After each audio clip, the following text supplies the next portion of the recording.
Hello friends, तो कैसे हो आप लोग? आए हो बच्चे हो गए। आज हम लोग क्लास 8 का अपना चैप्टर 5 कोल एंड पेट्रोलियम पढ़ने वाले हैं। बहुत छोटा सा चैप्टर है, बहुत सिंपल चैप्टर है, बट बेसिक क्लियर करने के लिए बहुत इंपॉर्टेंट चैप्टर है ना। इसका आपको पता होना चाहिए बेसिक क्या है ना। इसमें सबसे पहले बात की गई है दो तरह के नेचुरल रिसोर्सेज की, इन एग्जॉस्टेबल नेचुरल रिसोर्सेज और एग्जॉस्टेबल नेचुरल रिसोर्सेज की। ये कौन से रिसोर्सेज होते हैं जो कि ख़त्म नहीं हो सकते, अनलिमिटेड अमाउंट में हमारे पास प्रेजेंट है। Example sunlight, air.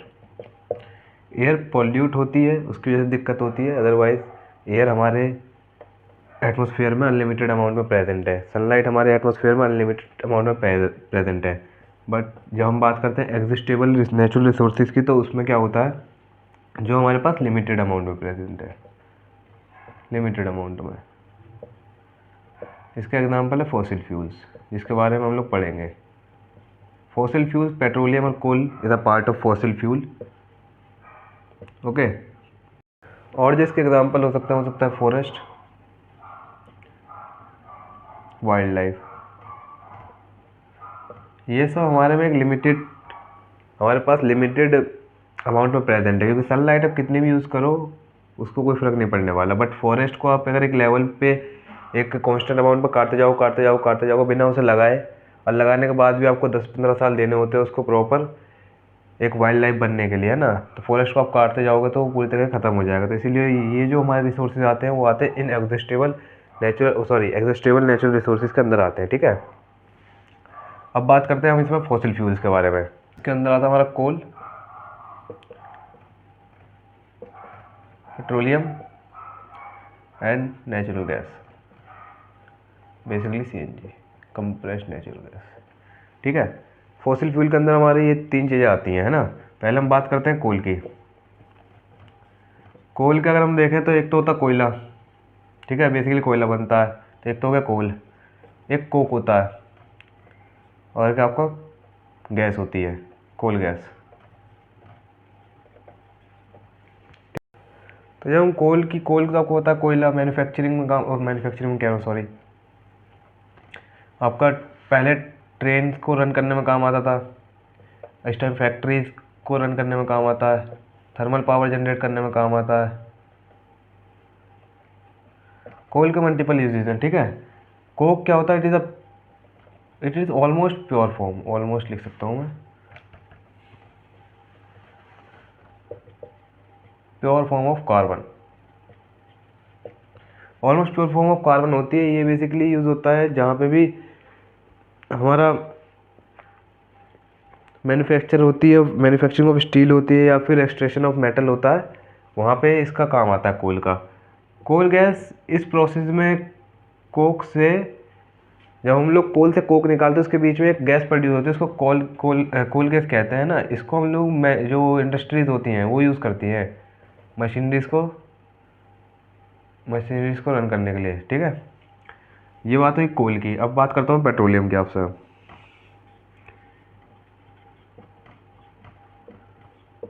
Petroleum divided है, पेट्रोल, डीजल, लुब्रिकेटिंग ऑयल और आपका हो जाएगा बिटुमेन,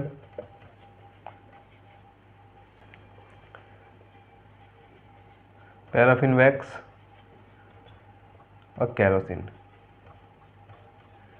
एलपीजी, ठीक है।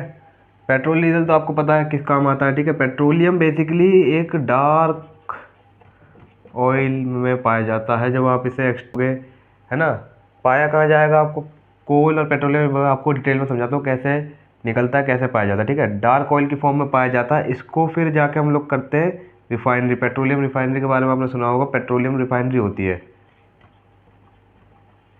जो कि बड़े बड़े समुद्र के पास या बड़े बड़े जो समुद्र होते हैं उनके पास लगी हुई होती है ना।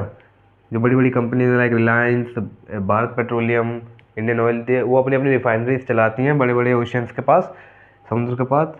और उससे पेट्रोलियम से पेट्रोल अलग करते हैं, डीजल अलग करते हैं, लुब्रिकेटिंग ऑयल अलग करते हैं। इस डार्क ऑयल में से ये चीज़ें अलग अलग प्योरीफाई हो के अलग अलग फॉर्म में हमारे पास यूज़ होती है। पेट्रोल डीजल आपको पता है, पेट्रोल नॉर्मल गाड़ियों में चलता है, बड़ी बड़ी गाड़ियों में डीजल से इस्तेमाल करते हैं। लुब्रिकेटिंग में लुब्रिकेटिंग का काम आता है जलाने किसी चीज़ के, ठीक है। बिटुमेन जो है एक टाइप का फॉर्म है, पहले कोल तार, इसमें एक कोल तार भी कंसेप्ट है हमारा, कोल तार बोल लो, तारकोल बोल लो, जो कि पहले रोड मेकिंग में काम आता था। जब रोड बनाते हैं आप देखते हो ना, काला काला कार्बन जब हम रोडों पर डालते हैं ऊपर, उसमें बहुत अनप्लीजेंट सी स्मेल होती है, अजीब सी स्मेल होती है, ठीक। तो वो पहले कोल तार होती थी, अब बिटुमेन का इस्तेमाल होने लगा, ठीक है। उसमें पैराफिन वैक्स इस्तेमाल होती है आपकी कैंडल्स बनाने में, कैंडल्स बनाने में आपकी इस्तेमाल होती है। केरोसिन ऑयल आपको पता है कि हम लोग गांव से जो बिलोंग करते हैं उन्हें पता होगा कि जो दिए गांव में जो लाइनटेन जो हम लोग जलाते हैं, लाइनटेन उसमें इस्तेमाल होता है, और गांव में जो चूल्हा वूल्हा जलाते हैं उसमें केरोसिन ऑयल का इस्तेमाल करते हैं लोग, ठीक है। एलपीजी गैस पाइपलाइंस लगी हुई हैं आपके दिल्ली में, मुंबई में, जो बड़े बड़े शहर हैं, यहाँ पे जो फ्लैट एरियाज हैं वहाँ पे एलपीजी गैस होती है। बेसिकली ये एक तरह का सबसे ईजिएस्ट वे है और सबसे प्योरेस्ट वे है, ठीक है, to transfer petroleum in houses, ठीक है। एलपीजी लगाओ, बहुत ज़्यादा इसमें सेविंग भी होती है, क्योंकि जितने सफिशिएंट में आपको चाहिए उतने सफिशिएंट अमाउंट में आप यूज़ कर सकते हो, कोई वेस्टेज नहीं होती, ठीक। ये एलपीजी गैस। अब नेचुरल गैस के बारे में बात करते हैं। Natural gas is the type of fossil fuel जो कि बहुत ज़्यादा आप कह सकते हो इको फ्रेंडली है, ठीक है। सीएनजी की बात करें, कंप्रेस्ड नेचुरल गैस की, जब इसको हाई प्रेशर में और टेम्परेचर में कंप्रेस्ड किया जाता है तो सीएनजी निकलती है। सीएनजी आपको पता बहुत प्योर होती है। सीएनजी से हम लोग अपनी पावर जनरेट करते हैं, गाड़ियाँ चलाते हैं, ठीक है। तो नेचुरल गैस के बारे में इतना ही आप समझ लो, ठीक। अब आपको छोटा सा इतना समझाना है कि कोल और पेट्रोलियम का ओरिजिन क्या है, मतलब कैसे ये लोग बनते हैं। आपकी बुक में एक छोटी सी स्टोरी दे रखी है कि 300 मिलियन साल पहले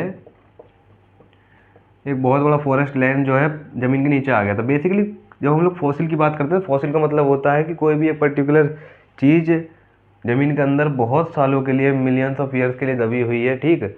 और उस पर हाई टेम्परेचर और हाई प्रेशर की वजह से वो फॉसिल उसमें फॉसिल में तब्दील हो गई, ठीक। तो कोल में ऐसा ही होता है, जब कोई एनिमल या फिर कोई भी लिविंग ऑर्गेनिज्म बॉडी ग्राउंड के अंदर बहुत सालों के लिए बहुत नीचे तक दबा रहता है ना। आप समझ लो कि 300 400 500 600 सालों तक कोई चीज़ जमी हुई है अंदर, ठीक। और हाई टेम्परेचर है भाई, उस पर ऑयल की लेयर्स बढ़ती गई हैं, बढ़ती गई हैं, बढ़ती गई हैं, ठीक। और हाई टेम्परेचर प्रेशर की वजह से वो अंदर ही अंदर एक फॉसिल में तैयार होता है। तो उससे हम ऐसे कोल बनता है। तो कोल माइनिंग होती है, कोल की, जैसे ऑयल की रिफाइनरी होती है वैसी कोल की माइनिंग्स होती हैं, ठीक। तो कोल माइनिंग, जैसे आपने केजीएफ मूवी देखी होगी तो उसमें आपको पता होगा कोल माइनिंग में काम करते हैं। तो एक पर्टिकुलर लैंड बन जाता है। मान लीजिए यहाँ पे कोई बहुत बड़ा फॉरेस्ट एरिया है। अब मैं आपको एक गज में समझा देता हूँ, अगर आप समझो तो। जैसे हमारा घर जो होता है 50-60 गज का होता है, ठीक है। आप बहुत बड़ा एक एरिया मान लो, 1000 गज, 2000 3000 गज का एक एरिया है, उस पर बहुत सारे पेड़ लगे हुए हैं, एक पेड़, एक दो पेड़, ये 3 पेड़, ये 4 पेड़, ठीक है। अब ये किसी रीज़न की वजह से कोई भी नेचुरल डिजास्टर हुआ या फिर कुछ भी हुआ, ये पूरा एरिया डिफॉर्म्ड हो गया, मतलब एक पूरी तरीके से ख़त्म हो गया, पूरा ग्राउंडेड हो गया, सारे पेड़ नीचे गिर गए। कोई भी ऐसा अर्थक्वेक आया या फिर कोई भी वोल्केनो एक्टिविटी हो गई, इसकी वजह से ये दब गया नीचे।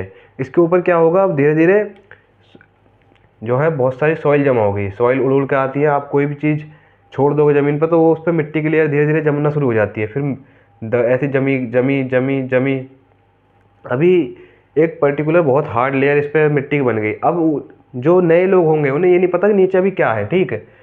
तो अगर, क्योंकि अगर पहले पता चलता है तो लोग पहले एक्सट्रैक्ट कर लेते हैं, तो नीचे उन्हें नहीं पता क्या है, ऐसे ही करते 300 400 500 सेंचुरीज चली जाती हैं, है ना।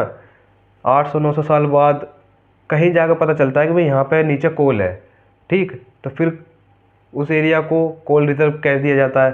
तो ये जो हमारा एरिया था 100 3 1000 गज का, वो फिर एक कोल रिजर्व बन जाता है। इतनी दूर में जितने भी हमारे लिविंग ऑर्गेनिज्म थे वो सब किस में कन्वर्ट हो गए, कोल में। बट यहाँ पर्टिकुलर टाइम लगता है। हम लोगों ने इसको ढूंढ तो दिया, लेकिन हम लोग इसको कंज्यूम बहुत जल्दी कर लेते हैं, है ना। अब ये यही दिक्कत है कि उतनी मात्रा में बन नहीं पा रहा जितनी मात्रा में हम उसे कंज्यूम कर लेते हैं, ठीक। ये पूरा हम लोग कितने 30 40 50 साल 100 साल में, इसको बनने में लगा 900 साल, 1000 साल, और हमने कंज्यूम कितना कर लिया, 100 साल में ही हमने इसे पूरा कंज्यूम कर लिया। तो ऑब्वियस सी बात है, देखो ख़त्म तो होना ही होना है। अब बात करते हैं ऐसी पेट्रोलियम की। पेट्रोलियम भी सेम लिविंग ऑर्गेनिज्म से ही बनता है। एक्चुअली होता क्या है, ये आपका एक उन्होंने एनसीईआरटी में ग्राफ दे रखा है, मैं आपको समझाता हूँ। यहाँ गैस होगी, यहाँ पर आपका पेट्रोलियम होगा, दो पाइप डाल दी जाती है, यहाँ पर आपके रॉक्स हैं, ठीक, और यहाँ आपका पानी होगा। एक चीज़ याद रखना, गैस और पेट्रोल, गैस और यहाँ पे ऑयल है जो हमारा डार्क ऑयल निकलता है, मैंने बताया था, पेट्रोल नहीं ऑयल कह सकते हो आप, जो मैंने बताया था कि पेट्रोलियम ऑयल जो होता है डार्क ऑयल फॉर्म में निकलता है, ठीक है। जो ऑयल और गैस होते हैं वो उनका वेट जो है वाटर से कम होता है, ठीक, उनका वेट वाटर से कम होता है, इसीलिए वो मिक्स नहीं होते, इसीलिए वाटर से ऊपर है, ठीक। अब एक्चुअली होता क्या, पेट्रोलियम में जो पानी के अंदर मिलता है पेट्रोलियम, उसके अंदर होती है उसकी खुदाई या फिर रिफाइनरी।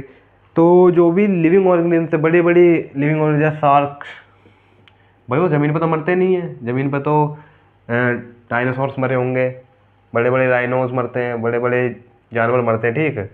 पानी में मरते हैं वो लोग, पानी में मरते हैं जो पानी के एनिमल्स होते हैं, शार्क्स, वेल्स, कोई भी नेचुरल क्लाइमिटी हो सकती है, ऐसा नहीं है कि कुछ भी आपस में लड़ के मर जाते हैं। वेल्स, अलग अलग octopus, different kind of animals और लिविंग ऑर्गेनिजम्स, फिशेस जो है मरती हैं।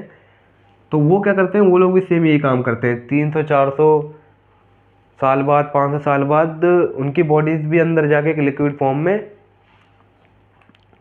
एक ऑयल तैयार करती है, जो कि हम लोग एक्सट्रैक्ट करते हैं, ठीक है, एक्सट्रैक्ट करते हैं। और मिलियंस ऑफ ईयर के बाद ये कन्वर्ट हो जाता है हमारा पेट्रोलियम के अंदर। तो बेसिकली हमें दोनों, ये दोनों जो हमारे नेचुरल रिसोर्सेज है, ये हमें लिविंग ऑर्गेनिज्म से ही मिलते हैं। लेकिन समस्या ये आती है कि हमें मिलते हैं 300, 400, 500 मिलियन साल बाद।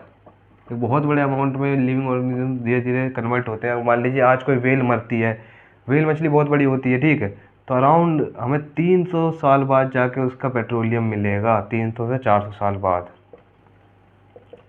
ठीक है। और हम लोग कंज्यूम कितना कर रहे हैं, आप देख सकते हो कि आज एक घर में एक गाड़ी, एक बाइक, 3 स्कूटी, इस टाइप से अगर एक पर्टिकुलर फैमिली में बहुत सारे व्हीकल्स हैं, ठीक है, तो हम लोग बेसिकली यूज़ क्या कर रहे हैं, पेट्रोलियम और पेट्रोलियम यूज़ कर रहे हैं, पेट्रोल और डीजल उसको रन करने में। ये चीज़ आपको समझनी होगी। ये एक डेली लाइफ या फिर आप कह सकते हो एक रियल लाइफ एग्जांपल से आप चीज़ें समझ सकते हो कि क्या दिक्कत आ रही है, कैसे दिक्कत आ रही है हमारे एनवायरनमेंट पे। आई होप आपको एक्सप्लेनेशन अच्छी लगी हो। Thank you.